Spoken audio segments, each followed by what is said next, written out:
Attempt number 2 of the West Coast Bias live stream. Don't know what happened. 2 minutes into the pod, it said it erased our video. We are now live, I believe. I'm going to check YouTube, so this is going to be a little bit All right. Oregon picks up a big win, and as we mentioned in the first live stream that was cut off after 2 minutes, USC is exactly who we thought they were. Not very tough in the trenches.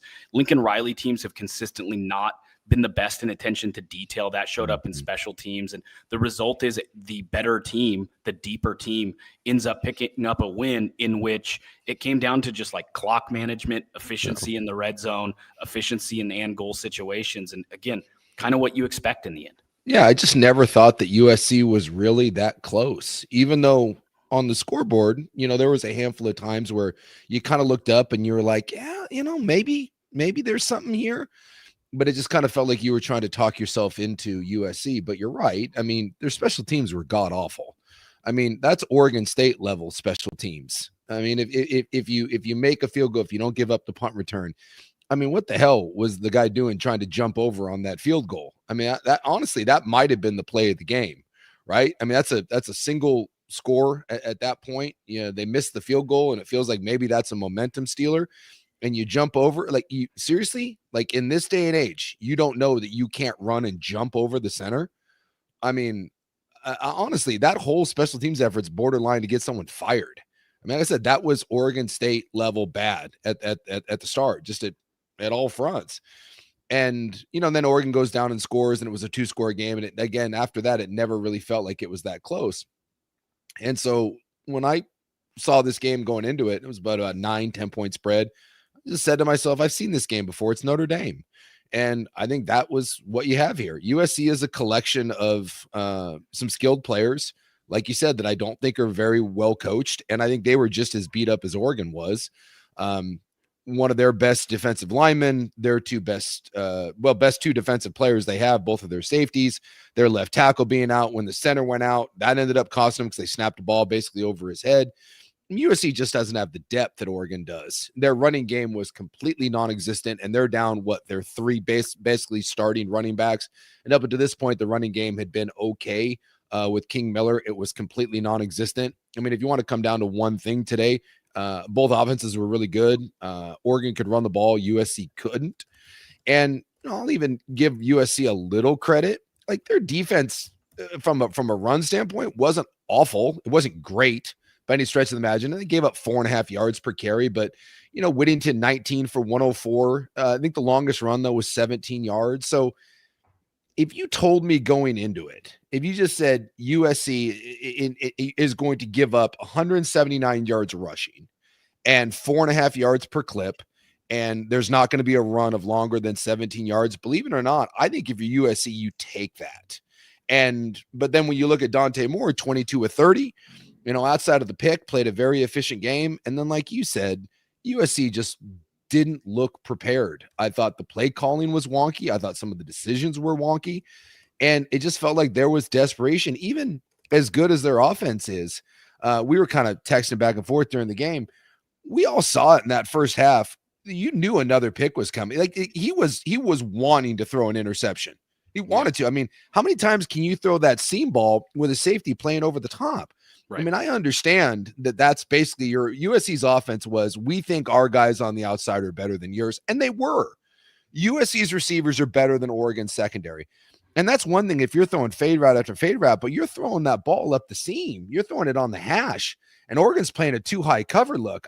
I'm just like, oh my God, like, what are you doing? I mean, he got away with probably about 5 or 6 of those. And you're like, well, here's the interception. And then he threw one and you're like, well, here comes another one, because he kept throwing it. Right. So, and as talented as he is, he's got kind of it's a little bit of a loop ball, that all his balls hang. And I understand, again, if you're throwing the fade, more power to you, but there was a whole lot of back shoulder. Yeah. And that's just that's a really risky play where he was throwing to the middle of the field. In fact, I don't recall watching a game all year that I saw that many back shoulder throws in between the hashes, or at least in the middle of the field. That's just bizarre to me when I watched that was the game plan. And then again, some of the 3rd and 4th down play calling, cute down in the red zone. And so this is my whole big summary. Oregon's a really solid team. And I think USC is an average team with some elite level players at certain positions. That's what I thought going into the game, and leaving here, nothing changed for me. Not one single opinion on either side of the ball to me changed after this football game. Yeah, I think this was a weird game in some ways, in the sense that every aspect of this game was kind of exactly the way you thought it would go. Even the first series. Yeah. The first series was a perfect microcosm of this game. Oregon easily marches down the field and scores in 6 plays as an answer. Prior to that, USC mostly throwing the ball, ineffective running the ball, goes 3 for 3 on third down, gets some penalty help, and is able to score. And that's a good thing that they were able to get the ball down and score for them. At the same time, even that drive, it's like, that's not sustainable. You can't have third and long, no ability to run the ball all game long and hang with Oregon. And then Oregon's answer was 6 plays, 60-something yards. Every play felt like a chunk play. And you went, they can't hang if Oregon does this. So I thought the first quarter, that even the first 2 series, was a perfect microcosm of what we were going to see. A USC team that really had to work for its points, that had to put up big plays downfield or kind of get lucky in third and long situations, or even just execute consistently on third and long. But you're not going to, even the best of teams, if you're in 3rd and 7, 3rd and 8 all day, you're not going to execute at a 50% clip or anything like that. And whereas Oregon, it looked like throughout that game, they didn't even face a third down on that first drive, but I think they were over 50% on third down when it mattered, early in the game before we got to late, where they were just trying to chew clock. And I thought that we learned a lot just in that first quarter. I had somebody text me like, oh boy, USC scored first, and then Oregon went down, and I go, it was really easy for Oregon. It took a lot of work for USC. That doesn't really scare me. No, in terms of what we saw from star players, I thought Oregon really showed, Dante Moore made a couple of amazing throws, despite the fact the offensive line wasn't great. And then I keep saying this because I called it out in the beginning of the year. I have some concern about Kenyan Sadi, or I had some concern about Kenyan Sadi catching the ball away from his body because he hadn't done it. And I said, I don't know if that's a wrinkle Oregon's waiting to introduce until they play some games that are more meaningful than the Oklahoma States and Oregon States of the world, or if that's really just not in his bag.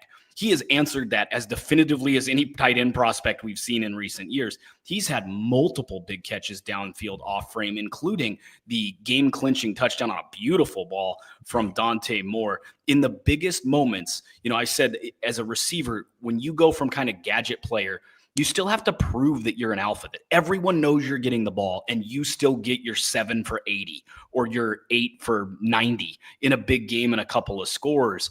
And we've now seen that time and time again from Kenyan Sadi, that yes, the athletic profile is there, but he's also answering it statistically, where you really can't poke holes in what he's doing, despite the fact that Todd McShay may say, hey, internally, I've heard from sources that he doesn't give a tremendous amount of effort on blocking. I'm seeing a guy blocking really well too. He's the total package. Yeah. And it was nice to see that. I mean, that's a big boy catch, splitting 2 guys and took a hit and managed to hold on to it. And look, is he the most fluid tight end in the world? No, he's not. When you look at guys, even like, Loveland last year at Michigan, or Tyler Warren, is he the most fluid guy for a player of his build? No, but also let's also remember, sometimes guys that are jacked like that aren't the most fluid athletes in the world. We love to fall in love with the muscle guy, right? That looks the part. But sometimes it's hard to be. Not a lot of yoga guys look like that. So, right. But he's also not the biggest guy, stature wise. This isn't Gronk or Brock Bowers or something like that. So in order to be an effective inline blocker, he probably does have to bulk up a little bit. But he is a little bit of a tweener in that, and as far as the NFL goes. And look, that guy is a first round pick. I could see some teams looking at him and saying, not for me. I could see him falling into the second round. He's not, I don't think he is maybe the package that we build him as, right? I don't think because he's not 6'5", 240. Yes, he's not that's fair. Yes, and he's not, like I said, it's weird because this sounds like a criticism. It's not, because he hurdles people, and he's very athletic. There's a difference between being athletic and being fluid, right? Yeah. He's not the best route runner in the world. He's just not. like you said, he's not the best at elevating and catching the ball away from his body. It's a skill set that's getting better. You've seen it. You have seen He's him. getting a lot better. You have seen him become a much, much better complete tight end as this season goes along, but he is not a complete package. He's not. But I think he's I think he's a very able blocker. And not everyone's Brock Bowers. Brock Bowers, one of the best tight ends we've seen in the college game ever. Giant, fluid, amazing hands. I mean, he's doing a pretty good impression this second half of the year, man. Yeah. And, he goes into the NFL and he makes an immediate impact. And I don't know if that's Sadiq. But again, at this level, we're nitpicking. I mean, you're talking about a first-round prospect. Yeah. Yeah. I mean, but unless you're just, you're one of one, you are him. There's going to be parts of your game that you are going to get picked apart. I'd also like to, Aaron Donald got picked apart. That guy won every award in college football and was picked apart and didn't go in the top 10. And last time I checked, he turned out to be pretty good. So we'll see. But I thought it was another nice performance. Like you said, that was a game sealing play. If he doesn't catch that ball again, then maybe you feel like USC is in it. I mean, USC certainly had a puncher's chance, but it felt like anytime USC got close, Oregon had an answer for it. And it was an easy answer. Everything, I guess, going back to kind of what you said there, when you were kind of breaking it down, it just felt like everything USC did was difficult. Everything. Yeah. There was even empty passing yards, like big yards, and then it led to nothing. I mean, like nothing felt easy for USC, and a lot of what Oregon did looked easy. And I just it's what I saw when I looked when they played Notre Dame. I think USC is a good, solid team, but I don't think they are on the level with those top teams in the country. They're not. And who you want to blame for that? If you want to blame, Lincoln Riley, if you want to blame the NIL, whatever. And I guess they have this great recruiting class coming in, and it feels like you've got your quarterback. So maybe there's brighter times. Even that's telling, right? Like Oregon's method of recruiting right now is to get a small class that's number one in terms of rating per commit, and then go get a bunch of transfers. When you don't have depth, what do you do if you can recruit? Go get as big a class as you can, because you're going to run some guys out. Their class is over 30 guys. That tells me they're not happy with the depth on their team, and they're going, hey, we're going to bring in guys and we're going to run guys out. I won't be shocked at all if USC, without a coaching change, is near the top of the Big Ten in terms of number of players who transfer out. And I don't mean they're superstars, just because they don't like their depth. You don't recruit a class of 31 unless you're planning for guys to leave. In general, for me, I look at this, we are the West Coast bias, so I do look at this as like a West Coast thing. If you'd have told me in the 90s that Oregon was going into its last two games with a college football playoff spot likely clinched. Now, again, if you're talking 92, but all they have to do is beat USC and Washington. There are a lot of Duck fans in 92 like, why didn't you lead with, we have to beat USC and Washington to make the Rose Bowl back then? Because that ain't happening. It's USC and Washington. Those are our toughest games.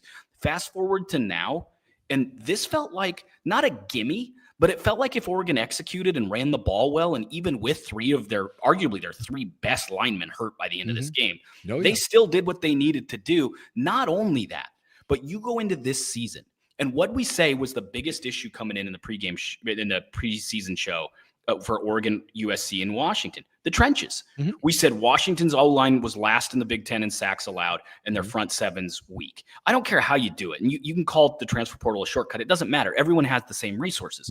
We said USC's loaded at the skill positions, but Lincoln Riley, again, needs to get tougher in the trenches. And we said Oregon has to replace their entire O-line. We like Mateo Uiagalelei. We like Tatum Tuioti, but there's big questions at defensive tackle. Now, again, I'm talking before the portal, because they're losing a couple of big-time defensive tackles in Harmon and Caldwell. Well, it used to be in the old days, in the Pete Carroll era, that when you had a reset and you were going to say who's going to get the recruits they need to hit the ground running, the pecking order used to be years and years ago, USC, Washington, Oregon. This offseason, Oregon replaced their O-line beautifully. They added a couple of defensive tackles. And not only that, Oregon drank USC's milkshake. They took Bear Alexander and Emmanuel Pregnon. And if you were going to say what are the reasons this Oregon team has taken a step forward in the trenches, Emmanuel Pregnon and Bear Alexander would come up very quickly in that conversation. Those were USC guys. Well, Pregnon to me has been Oregon's best O-lineman all year, and beyond any doubt, maybe Poncho's close, but that's it. Yeah, I mean, it's and, those and two. so when I look at USC, and it's not a good thing when your best O-lineman is playing for arguably your biggest rival, right? And you at your biggest need. I mean, it's nuts. No, and there's Barry Alexander, who look, and I don't necessarily fault Georgia and USC, but they got very little out of Barry Alexander, right? And that's Derek Harmon wasn't like that at Michigan State. Derek Harmon was a much better player than Barry Alexander was, but they tapped into something in Derek Harmon and made Derek Harmon into a first-round pick, and they tapped into something in Barry Alexander. So, there was a guy that two big programs weren't able to get a lot out of, and hey, whoever you want to give the credit to, I don't know what it is, but he got to Oregon and he looks like a different player.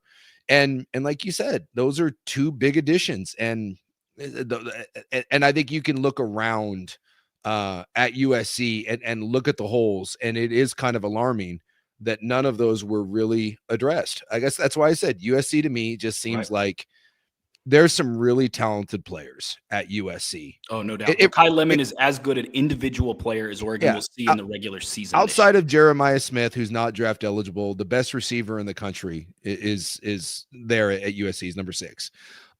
He's so good, and we've talked about Boston, and there's up at UW, and there's some guys, but outside of Jeremiah, even Carnell Tate, outside of Jeremiah Smith, the best receiver in the country is there at USC. But they remind me a little bit of the Dallas Cowboys. And the Cowboys have done a nice job of putting talented players into their team. I mean, you got like CeeDee Lamb and you got Dak, and they've done a nice job of drafting guys. But I've always thought that the Dallas Cowboys were a collection of kind of high-end talent and then a bunch of and that's what I feel like USC is. And I've seen USC now play about 5 times this year, and every time I watch them play, it's that. When I saw him play Illinois, when I watched him play Nebraska, when I watched him play Oregon, when I watched him play Notre Dame, that's what it looks like to me. It looks like, oh, that guy's really good, and then a lot of meh. And when I look at the better teams, when I look at Ohio State, when I look at Oregon, when I look at Texas A&M, Texas Tech, I think has this for me when I watch them. It's more of a collection. You watch them, they hunt. And I think when you get to this part of the year, when it really becomes a war of attrition and you really are dealing with a lot of injuries. And again, there's plenty of teams around the country that aren't going to have any sympathy for either one of these squads because everyone at this time of the year is beat up. Sure. And I think you do see, I think you see the depth that kind of rises up through the chain when you have done a better job of building your roster over the last handful of years. And like I said, maybe USC gets there eventually. And, who knows what'll happen with Lincoln Riley. There was some smoke earlier in the year. I think it was Josh Pate that kind of said that he was hearing from some people that it wouldn't shock him if USC and Lincoln Riley kind of mutually part ways. So we'll see what happens, because this essentially ends USC season. Whatever, they'll end up going 9-3, I would assume, or 8-4, whatever. And so we'll see kind of where it goes from here.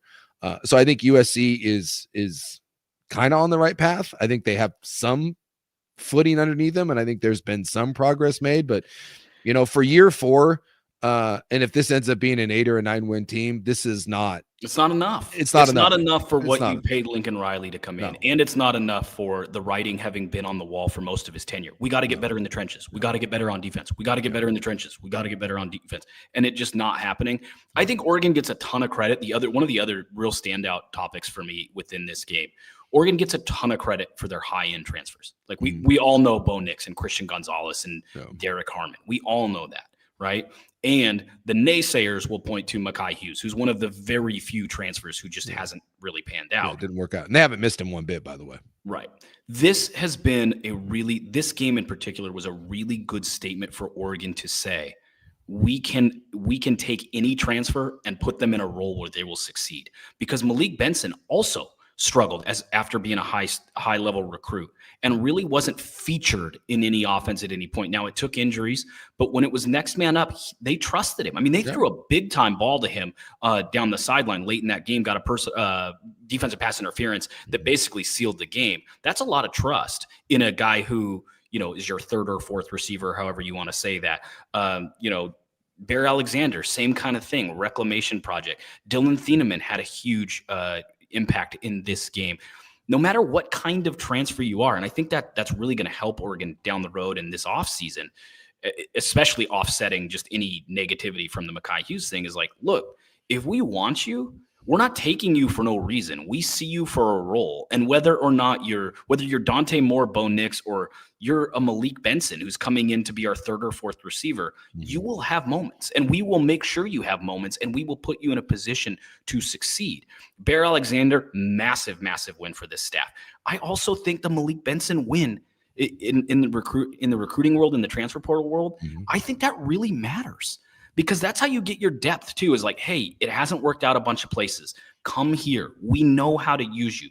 Look at these guys that have come here and had success. And again, I think this was a big game for we will get any level of transfer that we bring in and put them in a position to succeed. And then, of course, the homegrown talent is another big storyline, right? Whether you're a freshman running back who's going to come close to leading the Big Ten in rushing touchdowns or wherever Davison is at this point, whether you're a walk-on who plays baseball who ends up being featured heavily, we'll give you the ball on senior night at the goal line, which I thought was a cool moment. It also showed that they didn't give an S about USC up front. That was clown college. Dude, they lined up with Amari Washington as your tight end.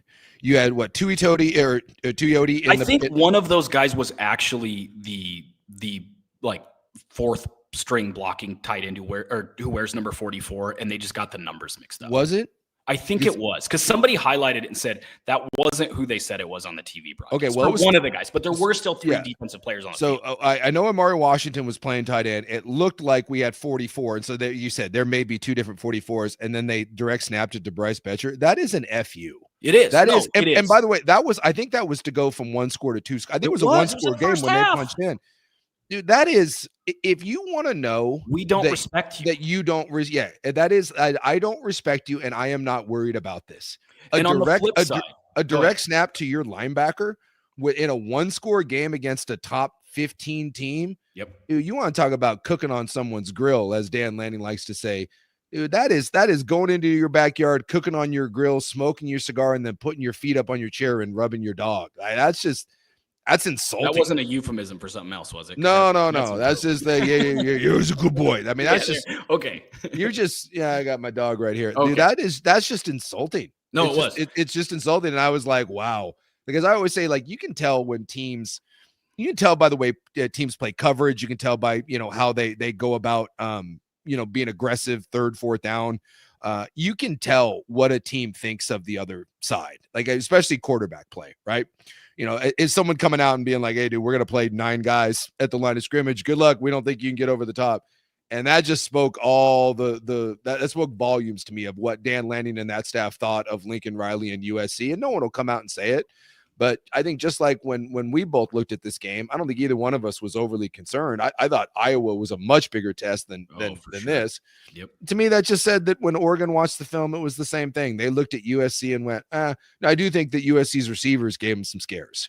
Sure. And they showed you that. And if you want to pick if you're not going to call holding for either team the entire game, and you're going to let receivers push off, and I counted at least 3. Dude, there were 2 hand push offs.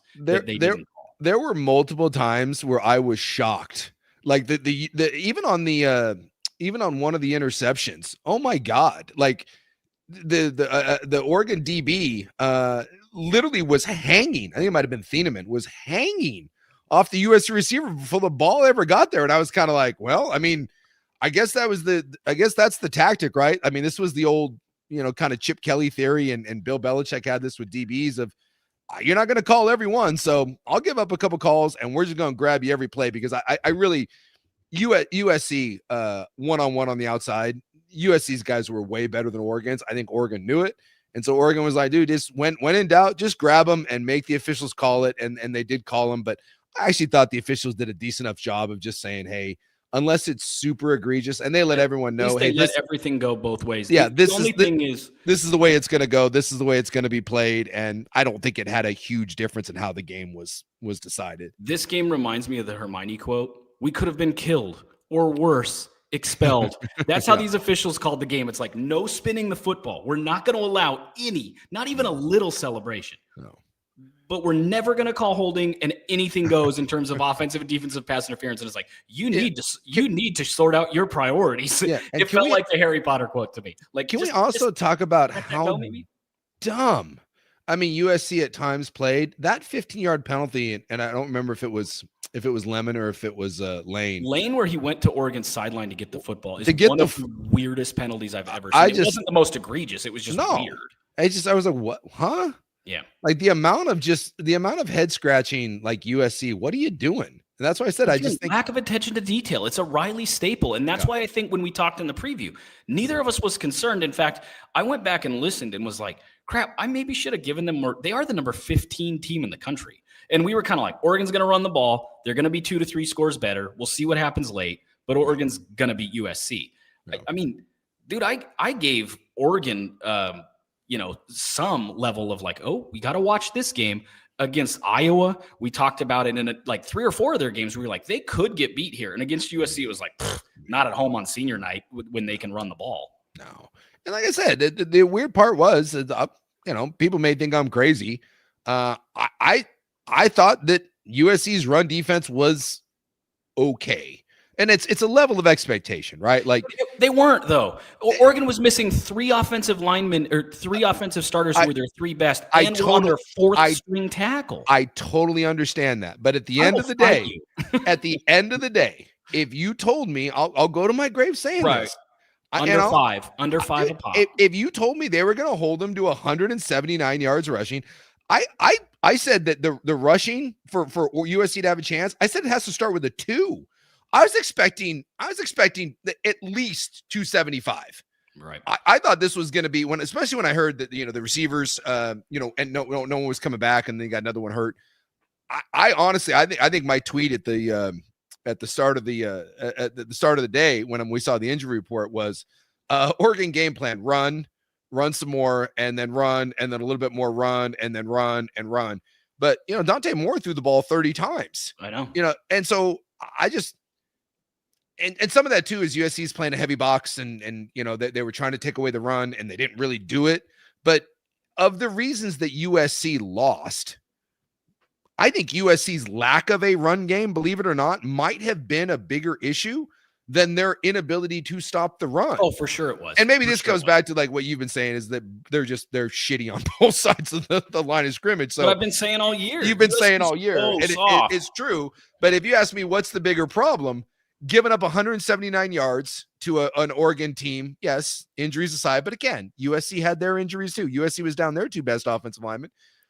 So if you were to tell me which is the bigger issue, giving up 79 yards rushing or you having 52 yards rushing, the bigger problem is that you had 52 yards rushing. 15 carries for 25 yards in the first half. Yeah, that's pathetic. And that's so really I give their passing game credit in that they were playing, again, banged up offensive line, and there was 0 threat, and I mean 0 of running the ball, and they had to do everything entirely by throwing, which again, I go back to some of the play calling. I want to get into that because we mentioned it, we touched on it, and you touched on so many good things that I went with the officials and the fact that they seem to have their priorities and not sorted out, in the sense that they threw a lot of flags for ticky-tack stuff and then didn't really officiate like face mask. It's like, you guys you gotta get this figured out. You're calling the wrong things, real nitpicky. Yeah. But I thought the other thing you touched on it, and it was a great point by you. Oregon running the ball with Bryce Betcher right before the half. They go up 28-14. Showed that they had no fear, and they're literally, like you said, cooking on their grill. On the flip side, USC then moves the ball down the field very quickly, and they get the ball they get the ball inside the 10-yard line, I think, or right around the 10-yard line. And Lincoln Riley is so scared of Oregon being able to go down the field that he wastes 2 plays. First and second down are run plays that don't even have a chance. Nope. Don't even have a chance. Nope. And I tweeted at the time before the 3rd down, because they called the timeout, I said, he better have a touchdown play in the tuck. Otherwise, his fear of Oregon scoring with like 40 seconds left in the half is going to cost him 4 points. They ran basically like a box out play. I think it was to Lemon. It might have been to Lane. Doesn't work. Broken up. Nice job by the DB. They doink the field goal. That In terms of tone, like if you were going to explain the tone of this game, Lincoln Riley at times coached scared. That 4th and 10 when he threw a pick, but it was a throwaway play, that's coaching scared. Yeah. Oregon, on the flip side, had fun. You get the ball and goal at the 1. You bring in your senior linebacker who used to be a walk-on and let him do his home run swing celebration. Yeah. You're having fun because you don't fear USC's front. On the flip side, again, Riley is so afraid he cost himself 7 points. Because I think if they'd have thrown 3 times to the end zone, whether they get it or they just get pass interference on one of them, they were going to score. And then you can't trust your defense to be stout for 37 seconds at the half. I mean, that was really bad play calling, and I think that really cost him in this game. And also, again, we want to talk about microcosms of this game. That spoke to everything I needed to see. Yeah. Riley afraid of Oregon not afraid of USC. Yeah, you spend all game throwing fades and back shoulder throws, and then you get down to where you should probably throw some fades and back shoulder throws, and you get cute with it. I'm you have to have that score because Oregon gets the ball to start the second half. So you have to cut it to 1. Yeah. You cannot afford a field goal, and he still ran it twice. Still ran it twice. Terrible. I guess that's what it is. It's just one side was scared because it just never felt. I don't think Lincoln Riley believed his team was good enough. He said it at halftime, basically. Yeah. Like, we can't have some of the miscues we're going to have and beat a team like this. Well, you're already down 2 scores and they get the ball to the second half. He knew they weren't winning that game. And despite all that, and I don't know if this is an indictment on Oregon. I don't know if it's more credit to, give credit to USC that they hung around until the 4th quarter when Oregon finally knocked him out. But we can sit here and we can talk, and I guess it's just kind of dawned on me, but we're shitting on USC because they can't run the ball. We're crapping on them because they can't stop the run. We're crapping on them. It might have been the worst special teams half of play that I've seen since those first 4 Oregon State games might have been the worst special teams games I've ever seen in my entire life. At any level. At any level. They didn't make an extra point until like game 3 or 4. It's like shocking. So it's not that bad, but you played for like a real like contending air quote contending. Yeah. It's top 15 team in the country. You played the worst half of special teams that you could possibly play. Right. You did not coach very well at all. You were down obviously a ton of injuries, and yet in the 4th quarter, you were within 7. Now again, at no point when it was a 7-point game was I like, this is really dangerous. But there was a couple where I was like, oh my God, like better get this 3rd and 2 just in case. Right? When they threw the touchdown pass to Sadiq, it was like, oh, okay. But there's always one of those because you're like, man, sometimes weird stuff happens in football games where one side is just so much better than the other. And you look up and you're like, how the F did that just happen? Like how, it's just, it's kind of shocking. And I was like, is this going to be one of those games? And you're like, no. Because again, every time they got close, Oregon just kind of shoved them away. So I don't know. I honestly don't know where to go with that. Is that a credit to USC? I know where it is to go. Or is it more of, when we look at Oregon, we've said it all year. Oregon is a really good team, but I'm not certain that this Oregon team, I feel this Oregon team to me is not as good as from a totality standpoint as the one we saw last year. Yeah, but wait. So they were never really threatened. We both agree, right? Yes. Let's go over compared to preseason game plan, right? What you built with if it were the NFL draft and your 1st round pick got hurt, you'd say our 1st round pick got hurt. Yeah. Oregon played USC. Never really were threatened. They were missing from what your preseason plan was, your top 3 receivers. Evan Stewart goes out before the season begins. DeCorian Moore, Gary Bryant Jr. You lose arguably your top 3 of your top 4 offensive linemen during this game at various points with Harkey, Poncho, and Isaiah World. Yeah. I think he did. Did he try to come in and play at one point? I did not. They said he might try to play. So yes. I don't think he played. So 3 of your top 4 offensive linemen are out. You bring in a transfer. Again, I'm just saying on paper, your offseason plan. You bring in a transfer at running back that you say is going to be really dynamic. He doesn't pan out. Oregon has freshmen that step up anyway because you have multiple pathways. One of the things I love about Dan Lanning as a coach, he always has a backup plan that's really good. If you're missing your top 3 receivers, 3 of your top 4 O-linemen, and then the backup to that position, so you're on your 3rd string tackle, and you're playing a top 15 team, and you beat them on paper, they were 15th, Suke. I mean, that is what it is. Yeah. And you beat them in a way that the game's never really in doubt. Mm-hmm. You get all the credit in the world from me. In fact, I go a different way with this win. To me, and you didn't execute as well. It was a sloppy game. You found a way, too many penalties. You could have stomped on their neck in the third quarter. You had a couple of drives come up empty with a bad pick and a sneak with your third string tight end where you're being too cute by half. Oregon this season, if you're going to say, I don't care what happens. I mean, I care what happens in the playoff, but if you're going to talk to me about this season with Oregon, the thing I will say is the evolution of being able to win different kinds of football games. Sure. And this is yet another game because we saw in Chip Kelly years, okay, offensive line gets hurt. They can't dominate running the football. They've got to win a rock fight. The defense has to step up. It's USC. They can throw. Oregon might be in trouble. Dan Lanning has won the rock fight game. He's won the shootout game. He wins the games he's favored to win. He wins the games against quality opponents like Ohio State last year at home, Penn State this year on the road where they blew a lead and it goes into double overtime and they have to be resilient.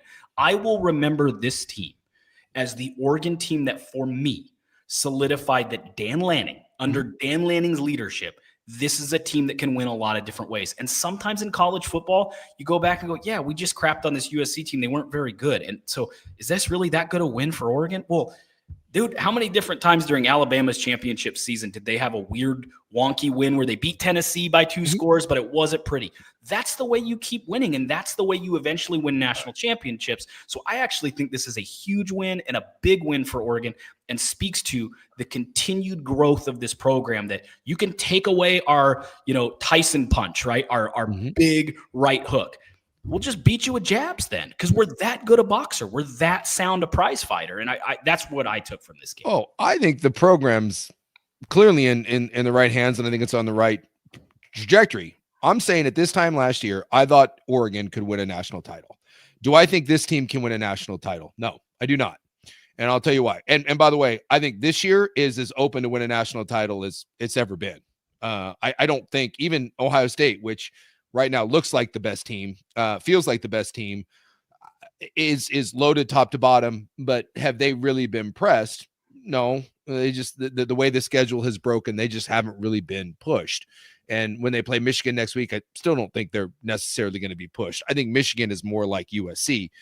It's a 2-loss team it is a 2-loss team, but it's a contender in name only. Right. You can look at the rankings and you can look at USC, who was coming to this game, whatever it was, 8-2. And you can be like, USC is a contender. But we did that on this week's pod. We went over teams we thought could win the title. And Michigan 10. Michigan is 9-2 and they're going to be 15-14 when the rankings come out. No. And they, I don't think they can beat Ohio State. I think the Michigan Ohio State game is going to be a lot like USC and Oregon. So when I looked at Oregon's team last year, that to me looked like a team that could win 4 games and win a national title. I guess with the bye, you only have to win 3. Obviously, that didn't happen because you ran into a buzzsaw. You ran into Ohio State. Right. So I look at this year where I think it's more open than it was last year. I don't know if there's any team that I look at and be like, oh my God, I think every team has a wart, right? Alabama has a wart. Ohio State, if you wanted to say it, maybe they don't run the ball as well as you would like. That does seem to be getting a little bit better. And then maybe they just haven't been tested. But everyone, A&M has warts. Texas Tech has warts. Notre Dame has warts. They have a freshman quarterback that isn't that great. So that's all I'm saying is that when I look at Oregon and I look at the games that they've played, right? And I look at the opponents that I would consider contenders or even I don't know quality, right? Yeah. So if we're going to say Penn State was a quality opponent, right? And I think they were at the time. And I think they were at the time too, right? It took double overtime to beat them. Obviously, Indiana is a good opponent. They came into your house and I just thought Indiana was better than you. Plain and simple. Iowa, by the way, lost again today. Iowa's going to end up being a 7 or an 8 win team. And you needed a late, and granted, you made that play, but you needed one of the best throws I've ever seen from Dante Moore to win that game against Iowa. And then you had a USC team that, again, I just think is, and as dominant as you were, and yes, injuries aside, in the fourth quarter in a game where I thought you were kind of kicking their ass, is a 7-point game at some point deep into the game. So when I look at that and I say, have I seen anything from Oregon this year that leads me to believe? Let me pull up. Let's see just the football playoff. I want to warn everybody. I've got a family member coming home, and Okay. my dog is known. Well, we can stay on, but my dog is known from losing his S when someone comes home. So we might get like 15 consecutive really loud barks. Sure, it'll calm down quick. You're fine, right? We all have it. So I guess this is what I'm looking at when you want to say like what the potential, what you could potentially see coming up. Has Oregon showed me anything this year, anything at all that leads me to believe that you are going to beat Alabama one week, turn around and beat Indiana the next, then beat Texas A&M, and then beat Ohio State? Because as the no, do your thing, and I get a rebuttal. No, that you can do it. That is the way the bracket. If it ends today, and I know there's a lot of football left to be played, right? We got another week, and then we got conference titles. If it started right now, you would welcome Alabama to Autzen Stadium, and if you find a way to get by Alabama, who would be the best team you've played this year, minus Indiana maybe, and from a talent standpoint, Alabama's a hell of a lot better than Indiana. And you're telling me that what we've seen from Oregon, even, and by the way, I throw injuries in there. Like, welcome to the world that of being counts. hurt. That counts. Yeah, this is the team, and maybe some guys come back. But again, at any point in those games that we've showed, the meaningful games that they have played, Penn State, Indiana, Iowa, and USC, and you're telling me that right now you believe that Oregon is going to beat Alabama, and then Indiana, and then Texas A&M, and then Ohio State. I'm sorry, there is not one thing I've seen that leads me to believe that they can do that. And last year, when I looked at their bracket, did I think they were going to? I don't know. But when I saw them play Ohio State, I'm like, well, they beat them once before, and it was close. It was Autzen Stadium. It's going to be harder this time. But Ohio State was coming off that terrible loss to Michigan, looked great against Tennessee. And I was like, well, all right, this is going to be a 50-50 game. And that's my point, is almost every one of these games that they've played against meaningful teams has been a 50-50 coin toss, with the exception of USC. This wasn't a 50-50 coin toss, but it was like, oh my God. And you're going to have to do 4 of these. And unless stuff changes and they get a lot healthier or they get a lot more consistent, and Dante Moore plays this way consistently without the big mistake, and your corners get better, because you're going to see some receivers. If you think USC's receivers were giving you problems, wait till you see Ohio State's. Wait till you see Alabama's, because they're, that's going to be a better problem. And there's a better quarterback that isn't going to be throwing weird seam back shoulder throws. Right. So that's all I'm saying. Do I think Oregon's program is taking a step backwards? No. I didn't think this team going in was a national title team at the beginning. We thought next year would be next year. And and as good as they are, and they're a playoff team, I thought they were a playoff team all along. Do I think this team is going to be as good as the one next year? No, I think next year's version will be a better version of this. And I think this year's team, from what I can say, from a ability to win a national title, I think is a step backwards from where the team was last year. And that is not an indictment on the program. That is not saying your program's going in reverse. That is just the reality of college football. And that every year your team is not going to be better than the one that you had the previous year. That's just not the way this works. Sure. And so that's just what I just haven't seen, the level of consistency and the level of dominance that I saw from last year's Oregon squad. And, I don't care what you do against Rutgers, and I really don't give a damn what you do against Minnesota. I certainly don't care what you do against Northwestern and Oklahoma State. Those games mean nothing. I look at the games against teams that I think athletically can compete with you. And in those games, I think Oregon has looked 50-50. And you can't win a national title. It's harder than ever to win a national title because there's 4 in a row. And you can't be 50-50 against those teams, because I can assure you that, again, Alabama, Texas A&M, Indiana, and what I say, probably Ohio State at the Ohio State. Those 4 games in a row are going to be a lot tougher than the Penn State, Indiana, take a month off, Iowa, take a week off, and USC. Sure. And my counter to that, and I don't disagree with what you're saying. My counter to that would be, I don't know if we've seen a team this year that, if you said, take Indiana, I don't think Indiana gets through that slate. You just replace Indiana with Oregon and go, oh, well, they'll win. I mean, I don't think anybody feels great about where they're at.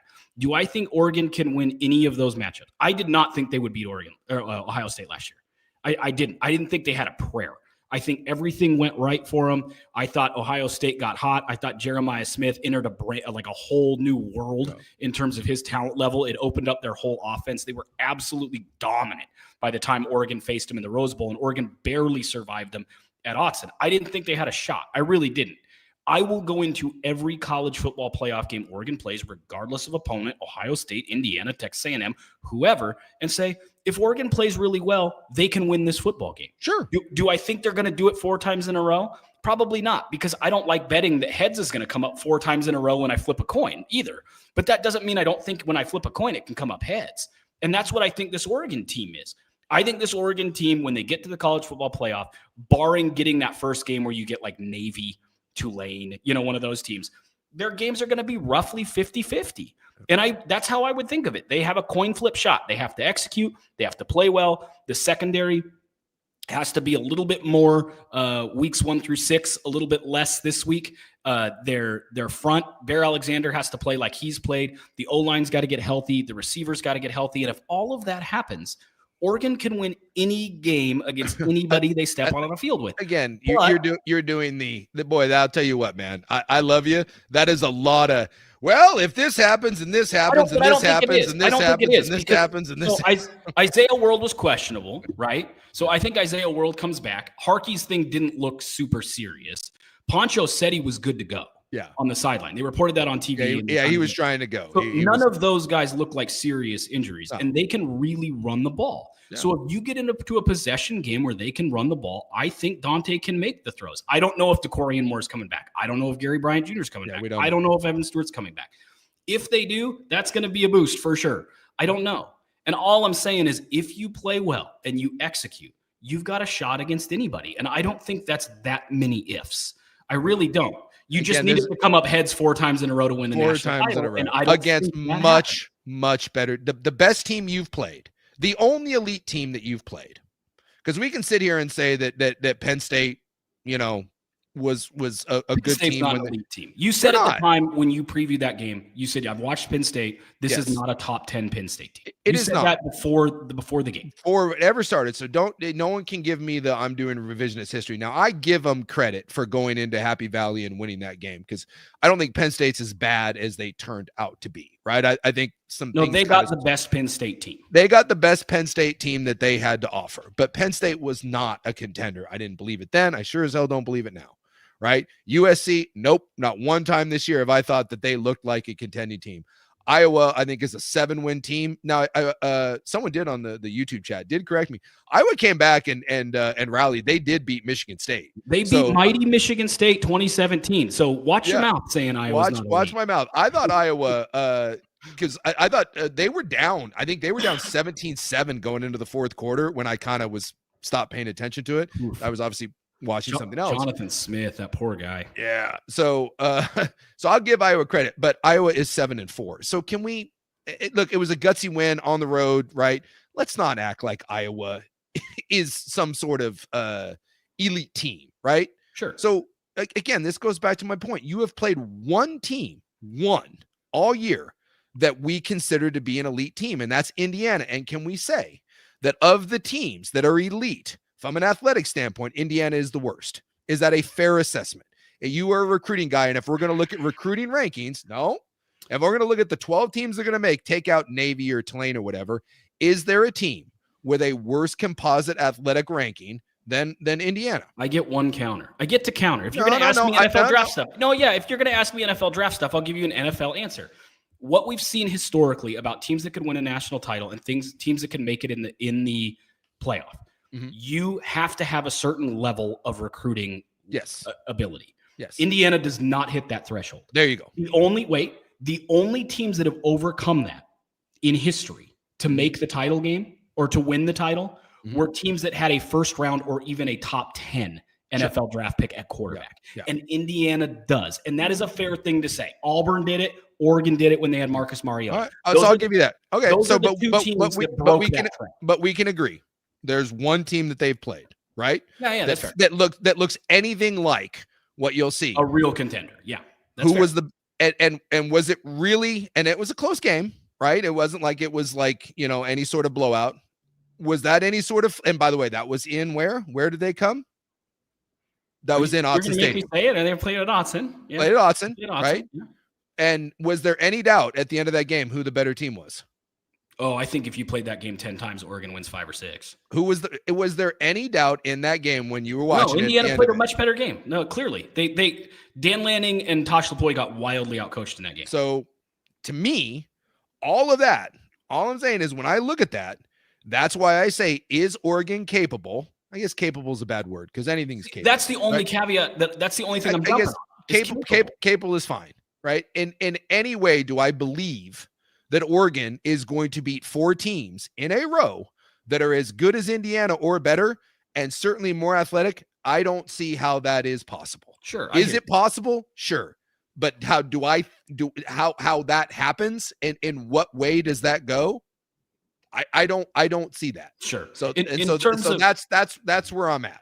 In terms of this game and pivoting back to this game, I think one of the interesting things we've seen, and I can't remember a team ever, honestly, that I've followed having the running back situation Oregon has from, if we count the start of the season without injuries, right? Mekhi Hughes, we thought coming into the season based on the fact that he was the transfer that had back-to-back 1,400-yard season, we thought he'd be the guy. Yeah. Then it was like, okay, it's Whittington, but someone else has to step up. And then we're like, you know what? It's De'Aaron Hill. Penn State game, De'Aaron Hill is the guy. Then it became Jordan Davison. And now it looks like Whittington. Mm-hmm. I can't remember. And by the way, I'm comfortable with whoever the hot hand is. Yeah. I can't remember the last time I watched a team that really genuinely ran with, we go with the hot hand. Yeah. And it's not just like, hey, we're picking out of a bad bunch. It's like they're all good. And the hot hand just literally means whoever looks the best. Yeah. We've had 4 different running backs that we would have said at some point during this game or during this season that we've discussed this Oregon Duck team. We'd have picked 4 different running backs to say that's their guy. We know who their guy is. Coming into the season, it's Hughes. Okay, maybe it's Whittington. Oh, nope, it's De'Aaron Hill. Oh, it's Jordan Davison. Oh, back to Whittington again without injury. And I don't care who it is, whoever the hot hand is, they seem to get close to the 100-yard mark every game, and the Oregon running game's efficient. It's a weird development, but I'll take it. Yeah. I mean, look, this sounds like, and this is going to, Duck fan will get all. Like, they're pissed. They're pissed at you now. Yeah, you can be pissed at me all you want, because if the only reason you're pissed is because what I'm saying is true and it hits a nerve. And this isn't me crapping on Oregon. I think Oregon's really good. And I said it. I think Oregon in 5 years will probably win a national title. I have a buddy of mine who's a diehard Husky, and he just hates it. But I told him, I said, dude, unless something weird happens, I feel like this is inevitable. I feel like the momentum that Oregon has and the way they're recruiting and the talent they're stocking and the way the NIL lines up and just the way kids are viewing that program. This feels like when Clemson had it rolling. This feels like when Georgia got it rolling. It just feels like there's momentum. I feel like there's momentum going, that if you keep stacking up, you bring DeCorian Moore back and you add another, and and this secondary is so young. I mean, there's NFL guys in that secondary that are babies. They're going to keep growing up, and you're going to start stacking this where you're going to start seeing. And the only thing I would say right now that I think Oregon doesn't necessarily have is the high end first round talent. Like when you look at Oregon, and you talk about even this team, right? And some of the best players are too young, right? DeCorian Moore will probably be a first-round pick. Brandon Finney is going to get good enough over time. He'll be a first-rounder. I mean, you would think. And I think Dante Moore is going to be a first-round pick, but he's not this year. He's going to come back because he wouldn't be a first-round pick this year. He kind of fell off. So when I look at this Oregon team, when I look at the draftable guys, Poncho probably is not going to be a first-round guy. Centers second-round guy. Centers are hard. Yep. Pregnon, maybe. I still think probably a second or a third round, but there's a chance, dude. That guy's really good. Yep. None of your defensive linemen are you got to be careful. Mateo, it depends on what his combine is, because he's not real bendy, and we love bendy guys. I think he's a second round kind of. He smells like Jack Sawyer to me. He does. Some of that for sure. He doesn't smell like Max Crosby. Max Crosby wasn't a first round pick either, but you know what I mean? Yeah, we love the bendy, he's more of a 3-4 set the edge, physical guy. I don't think he's a guy twitchier than I thought he was, but not. He doesn't to me look like a guy that's going to get you double digit NFL sacks. And I think that's what you got to be a first round guy. He'll play a long time in the NFL. Yep. Amari Washington could be. Amari Washington could be a guy, but again, is it this year? No, but Sadiq is your only known first round guy. And when you're competing for a national championship, if your only known first rounder is your tight end, that's usually a recipe, generally speaking. That's all I'm saying. A little short. And that's all I'm saying. So like when we look at Indiana, right? And we know Oregon's a much more talented team than Indiana. Indiana will have more first round picks than Oregon will. And we'll have but not on the roster. Oh God, no, not on the roster, but this year. And that's why I say, like, this isn't me crapping on Oregon. This is me saying that in the coming years, next year and the year after and the year after, I think this Oregon team is going to continue to get better, and it won't be every year because, like I said, this year will be one of those weird years where I think a lot of your best players are not draft eligible or they need another year of seasoning. But I think you're going to start looking in the future, and we're going to start saying every year, this has the potential to be the best Oregon team we've ever seen. Now, I think from a talent standpoint, top to bottom, this is the best Oregon team we've ever seen. And I think that will continue to be it. That we've never seen a collection of talent. But the way it's falling, I just think it's a year or two away. So the fact that you've lost one game, and you're going to lose one game, I don't think they're going to lose to Washington. I think Washington might put up a little better fight than USC, but you're better than Washington. You'll take care of business. It's on the road. But I have no doubt you're going to win that. So if one of your quote down years is 11-1 and maybe winning a game in the college football playoff and then maybe getting bounced in the second round by Indiana again or Georgia, whoever, if that's one of your down years and you think I'm being critical because I think that, then boy, your head is squarely planted somewhere and you've got a case of the worst supposed to be this. As good as Oregon is, this ain't Alabama winning, 5 national titles in 10 years. This isn't Clemson and Kirby Smart days down at Georgia where, look at that. The team that won the national title, the second one under Kirby Smart, I believe they had 9 or 10 of their starting defensive players got drafted. And I think 6 of them went in the first round. I think they're like 8 in the first 45 picks. It was insane. It was absurd. Yeah, so I hear you. And so the next year's Georgia team, it wasn't as good as that one. So even places like Georgia have kind of that ebbs and flows. And I just think that Oregon right now is in a little bit of that ebb. And as good as, so whatever happens this year, I think it's gravy. It's been a hell of a year, like I said, and it's a college football playoff year.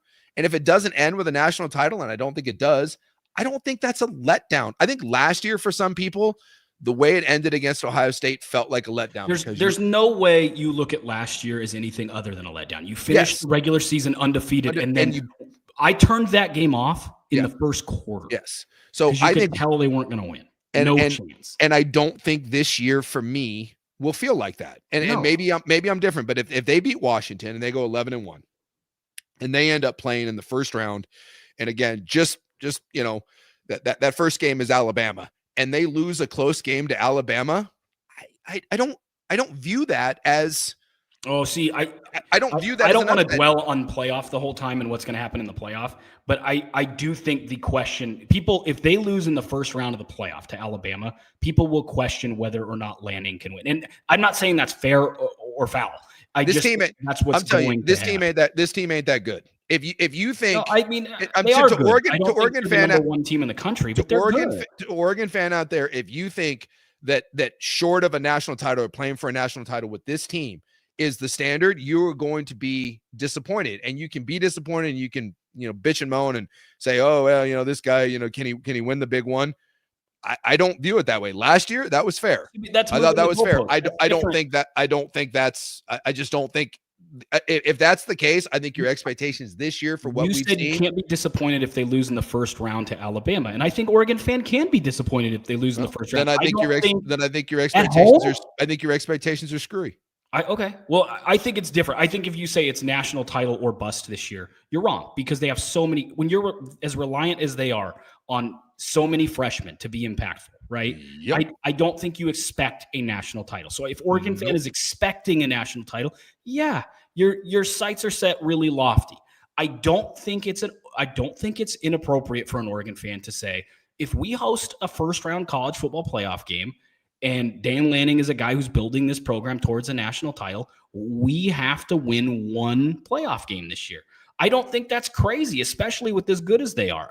I don't think it's crazy. So we've added about 300 listeners since the last time we mentioned USC, which is their game today. I think Oregon played with one hand tied behind their back. And sometimes that happens. College football does that to you, whether it's the weather, whether it's the injury report, whatever the case may be, to miss out on as many offensive linemen. And by the way, I think it is much harder to lose guys early in a game than it is to lose guys the week before. Sure. You have a week to plan. Yeah. Losing Poncho, Isaiah World practice, or warming up but not being able to go, Harkey getting dinged up in a game that was based, and you could tell they thought they could run the ball on this USC team, right? So to lose two of their best linemen during the game early, to not have your top three receivers from what you projected coming out of spring ball. Evan Stewart, we've all known was going to miss this game for months now. But DeCorian Moore out, Gary Bryant Jr. out. And to play a game against a USC team that came into this game, now whether or not they could get there realistically or not is not for us to say. They came in and their media was talking about they could make a college football playoff if they beat Oregon. CBS put it on the broadcast. Mm-hmm. If they beat Oregon, they've got like an 80% chance of making the playoff. And for Oregon, with a hand tied behind their back because of injuries and because of the circumstances they were dealing with, to basically dismiss USC in a game in which both you and I said throughout the game, whether it was text or in this show, mm-hmm. we said, I don't really think Oregon can lose this game. They're that much better. Mm-hmm. They're that much better. Yep. Speaks to how far this Oregon team has come compared to years past. There were seasons that Oregon was very good and had national title inspirations in their history. And they played a USC team that was good, but not the USC legendary teams. And Oregon lost to those teams. Yeah. And their big hopes for their big season were dashed by a team we went, USC's good. It's not one of their national title teams. Mm-hmm. So for Oregon to have a team that you say is not one of their national title teams, maybe it's a slight down year from what they'll be next year and what they were last year, to easily dismiss USC, missing 6 or 7 key offensive players, mm-hmm. I think is a massive win for the program. And I think the tone that we're taking with can't win a championship, I don't think you're wrong. I just think that's so opposite of where Oregon fan is right now, who are like, dude, we just played USC. Yeah, well, USC, I mean, a good USC team, and dismiss them like it was nothing. And by the way, got a touchdown for our linebacker in the first half, which again just shows it just goes to show you how little Oregon thought of USC. And I just said it. There was nothing about what I thought of either one of these teams that changed going into this. I did not think this was a real threat, and you can. It was a 10-point spread. What do we like? I don't know what you want. Get a cookie. You kick the crap out of a team that you should have kicked the crap out of at home. Now, again, this is did you play with your food a little bit? Give USC some credit. They have 2 really good receivers. They managed to hang around and muck it up. Did you put the fear of God in USC to the point that Lincoln Riley crapped his pants right before the half?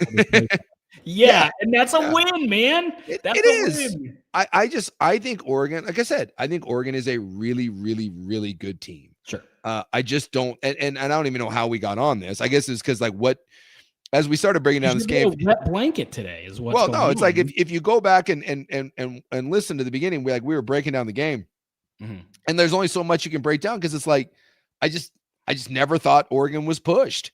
Right. I didn't, and I thought USC looked. You said it all year. They're the king of the paper tigers. Yep. They're pretenders.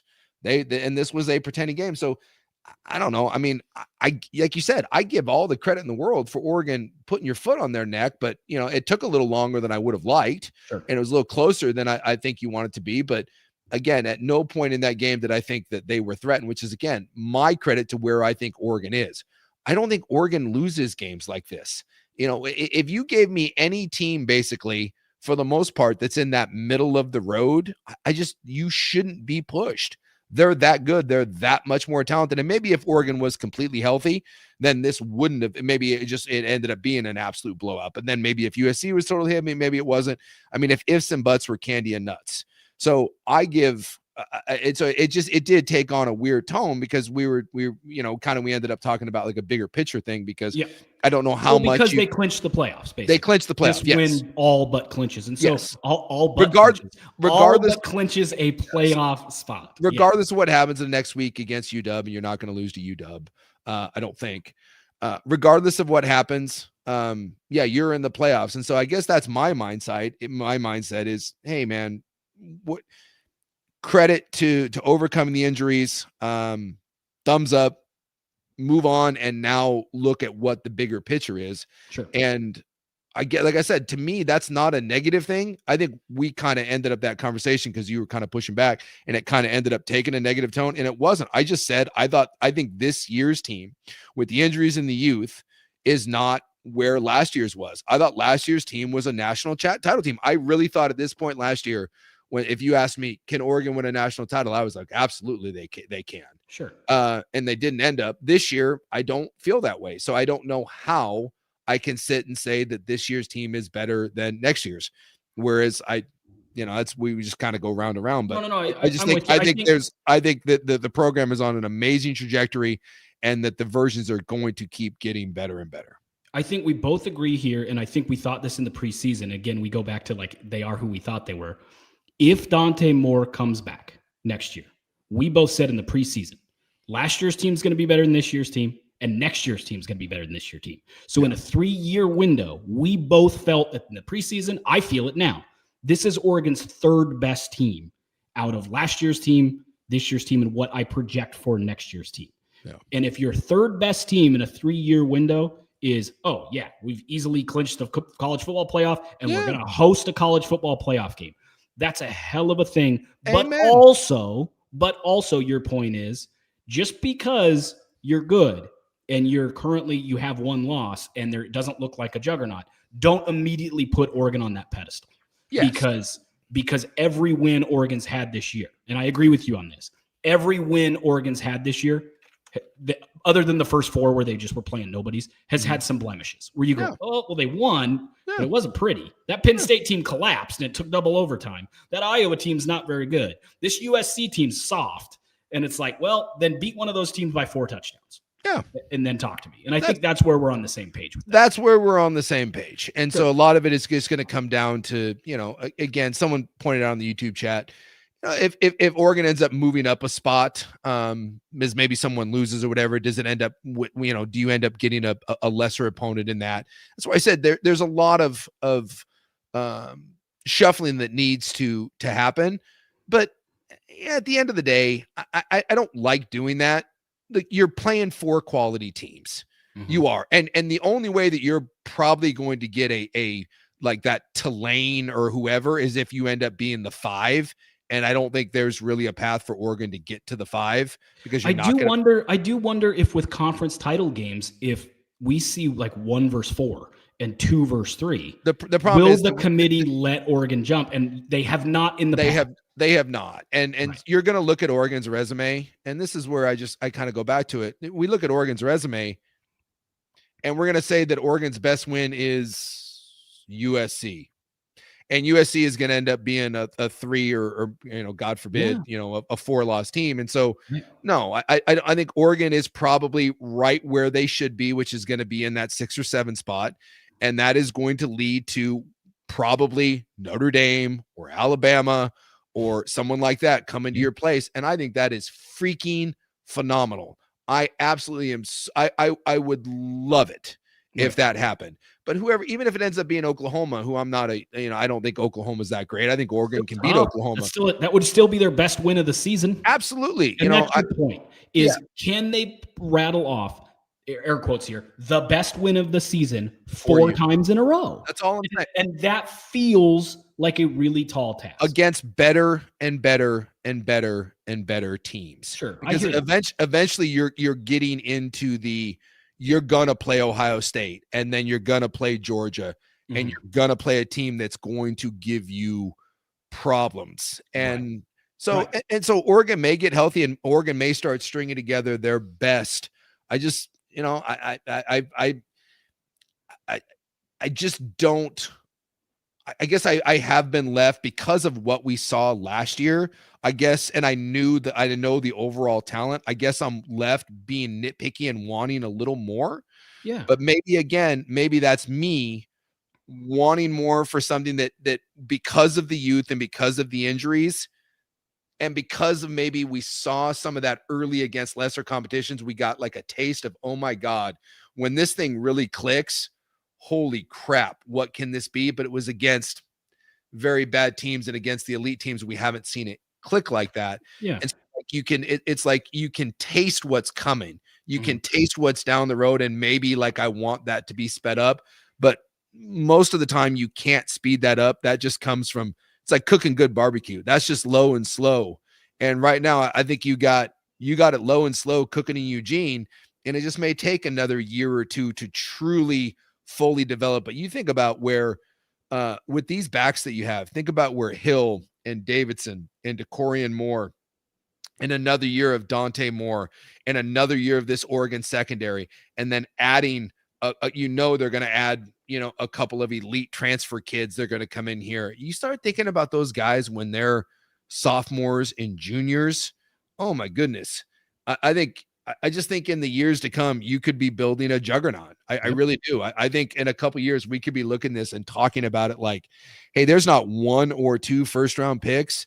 It could be like you've got 5 first-rounders potentially on your squad and 3 in the top 15. And those are the teams that usually, and then you got a bunch of, second and third day guys. Those are the teams that usually kind of make you, kind of get those big eyeballs and be like, whoa. Yeah. Game balls, and I think we can call it a show.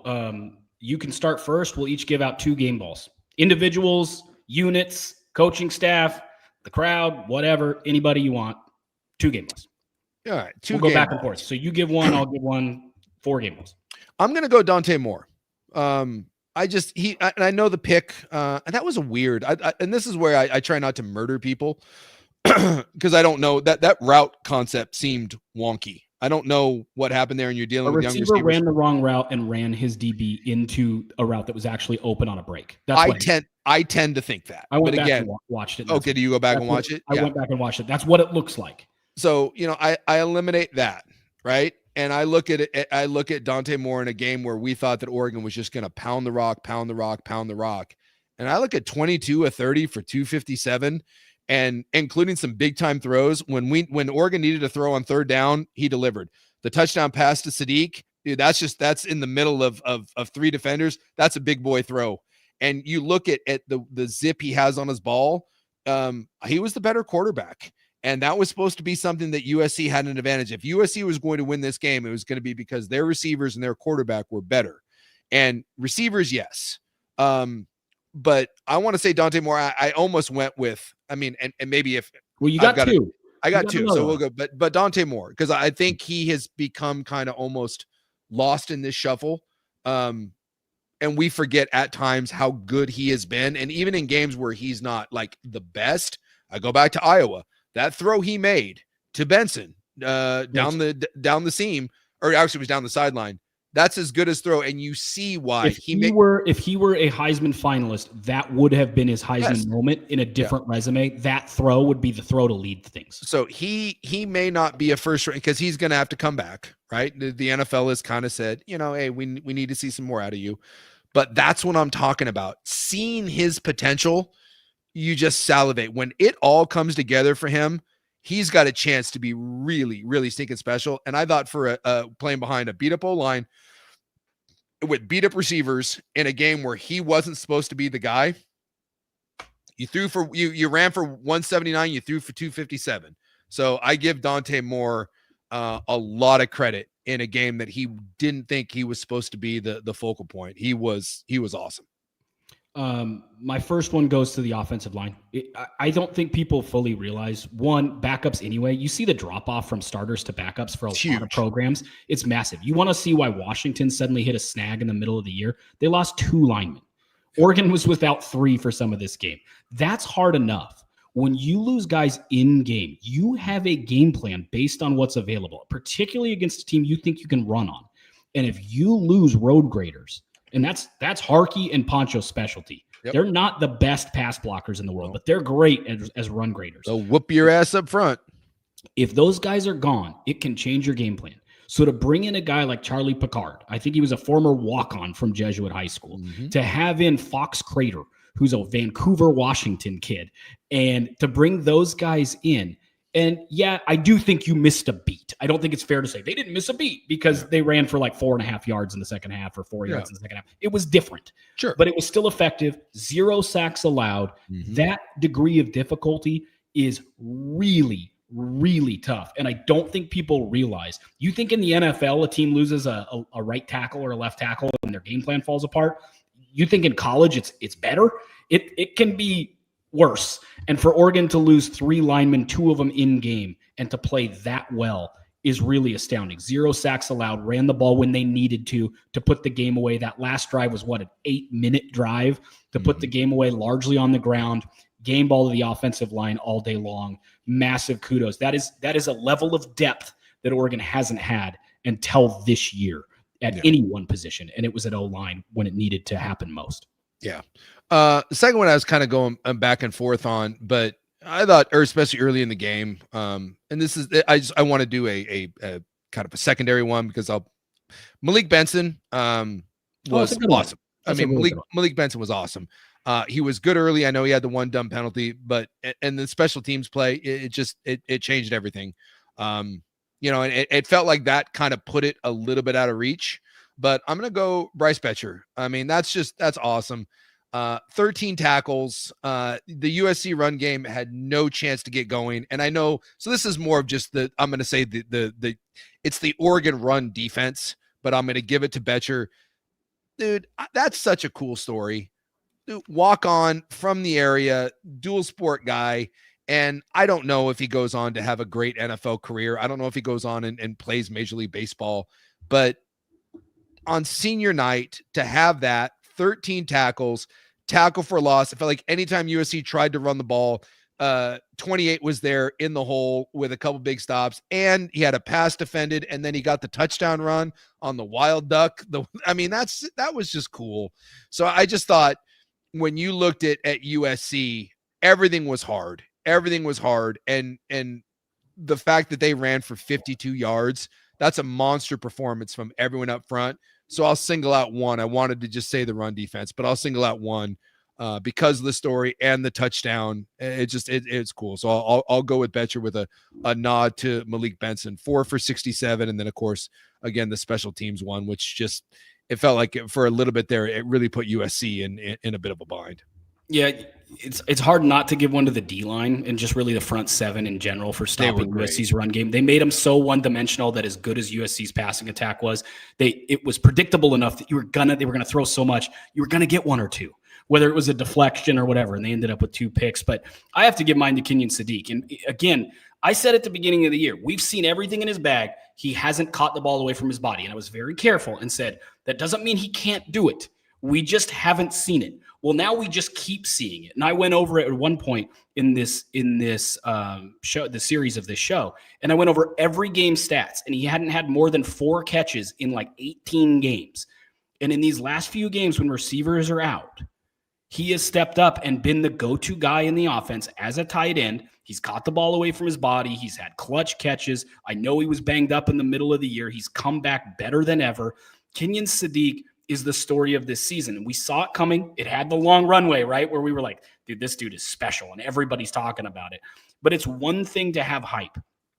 It's another to deliver and be an alpha, especially at receiver. When everyone knows you're getting the ball, to still get yours is really hard and takes a level of ball player that very few guys can be. And I don't know that I ever anticipated Sadiq being option 1 in this offense. And at the end of the game going, the passing attack looked great. Yeah. I thought you'd say, okay, this is a problem. The receivers aren't developed and he's struggling. I thought the passing attack was pretty balanced. Yeah. And Sadiq was the go-to, and that's okay. Yep. And I think very few tight ends can deliver being an alpha like that. And when they are, they tend to go in the first round. And I think Kenyan Sadiq in the last few weeks, for me, has solidified that not only is he going to be a good player in the NFL, he's also going to be a guy who's fantasy relevant. Like, he's going to put up numbers in the NFL. He's going to catch the football. And before I would have said, he might be a great blocker. I'm not sure he ever reaches the level where you want him as your starting fantasy tight end, because we've never seen him have more than like 40 yards in a game. And now we keep seeing these 80, 90 type. 6 for 72 and 2 touchdowns, including huge. The one that was just, that was block on the outside that led to a big play. So just a dominant game from him. And I thought Betcher and Sadiq, and how great is it? It's two, as much as people talk about transfers and stuff, it's a kid from Idaho they evaluated and loved, and a walk-on from their own home state that are really the tone setters on senior night for these two teams. And if you want to throw in another couple guys, Fox Crater had a pretty good game coming in relief duty. And then Charlie Picard. That was a massive problem when they lost their center in years past. Go back to that. What bowl was it where they were playing TCU? Where they were playing TCU. And it just all fell apart. Well, they bring in a backup center here. He's a former walk-on, and you don't really notice it to the point that you go, this is disaster. There was one bad snap, I think, 2 bad snaps. Other than that, great. So I gave out like 9 game balls there, but just a phenomenal game. I thought for Oregon to play sloppy, for it not to be perfect, and to still go, USC's loaded. It's the skill positions. Easy win. I thought that's a big sign of the progress they've made as a program. Yeah, absolutely. It's dominant win. Even though if maybe in that second half, it got, I don't know if it got hairy. It was close, but when you look up at the scoreboard, you're like, that's about right. And it's about what we thought. They were, you mentioned with Indiana, like if they play, Oregon wins 4 or 5 of those games. If USC and Oregon play, I believe Oregon wins 10 of them. Maybe 9, maybe on a weird day, but Oregon's just better than USC, and the future is really bright. I don't know. This is one of those where I don't know. This is not a program defining game for Oregon. No. I don't know where it might be for you. It might be for USC where you just, and maybe they can look at injuries and stuff, but man, what if we just leave it here? What if we say it rearranges it continues to solidify that the West Coast power dynamic has been shifted and rearranged? Not even close. But if this is the performance that Oregon gives in the playoffs, they ain't winning the title. And both of those things can be true. Yes. Oregon reestablished or continued to establish themselves as the absolute unquestioned dominant force on the West Coast. Yep. But also when we look back at this game, you go, you better clean up a whole lot of things because the road's going to get a hell of a lot tougher than it was today. Good win, a lot more work to do. Perfectly said. And next week we get to find out whether or not Washington can show that they're closer than USC, because USC is not close. And can Washington rise up and show that they are closer? Because I'm with you. It is so true. The dominant force is Oregon. Can Washington at least show that you're competitive since DeBoer left? And we'll see, because USC, boy, if you would have told me 4 years into Lincoln Riley that this was the gap between Oregon and USC, I wouldn't have believed you. And yet here we are. I wouldn't have either. All right. Thank you for watching the show, listening to the show. This is the West Coast Bias. Like, subscribe wherever you get your podcast. This is obviously a live stream, so you could see it on Twitter, on Facebook. It says there's over almost 600 people still watching and listening. Nice. On YouTube, it's like 28. So I know a bunch of people are on Twitter and Facebook. Subscribe on like your Apple Podcasts, Spotify, and then of course you can find us on YouTube. That's not where the majority of you are watching us right now, but go find us. It really helps us out. And thanks, Suke. Enjoy the rest of your Saturday night. I'm sorry I took an hour and a half of it. We're great. We'll see you guys on Monday with a look ahead. Well, recap of this week and a look ahead for coming up.